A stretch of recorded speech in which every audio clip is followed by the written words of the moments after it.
अस्सलाम वालेकुम दोस्तों, मैं हूं औरंगज़ेब और आप देख रहे हैं हाईटेक कोयटा। आज मैं अपनी नई वीडियो के साथ हाजिर हूं। उम्मीद करता हूं आप सबको वीडियो पसंद आएगी। जो पहले मैंने डेल के वूफरों का रिव्यू दिया था, आज मैं आप लोगों को उसका साउंड टेस्ट करवाने वाला हूं। पहले मैं इन डेल के वूफरों को ऑन कर लेता हूं। तो आप ये देख सकते हैं, इसका वॉल्यूम का बटन ये है और इसमें एक ब्लू लाइट है जो इंडिकेशन है कि वाकई पावर आ रही है इसमें। तो मैं कोई साउंड प्ले करता हूँ।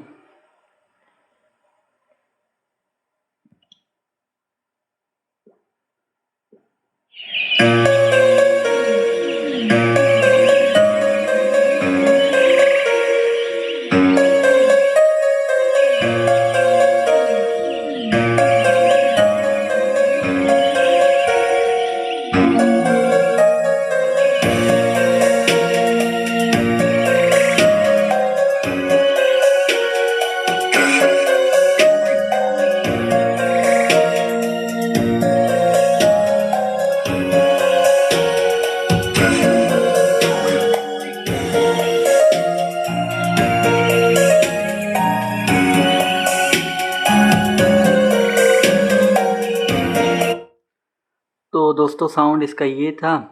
जो ऑडियोनिक है या एक्सट्रीम है, उनसे तो ये बहुत ही ज़्यादा क्लियर है और ये है भी बाहर मुल्क की चीज़। लेकिन इसका एक मसला है कि ये वोल्टेज 220 ही मांगता है, कि इसके बग़ैर ही इसकी आवाज़ बहुत ही ख़राब है। ऐसे लगता है कि वूफ़र इसका फटा हुआ है। तो उम्मीद करता हूँ आप सबको वीडियो पसंद आई होगी। अगर पसंद आई तो लाइक भी करें, शेयर भी करें, सब्सक्राइब भी करें। अगर कोई सवाल हो तो कमेंट सेक्शन में आप पूछ भी सकते हैं। दुआ में याद रखें। अल्लाह हाफ़िज़।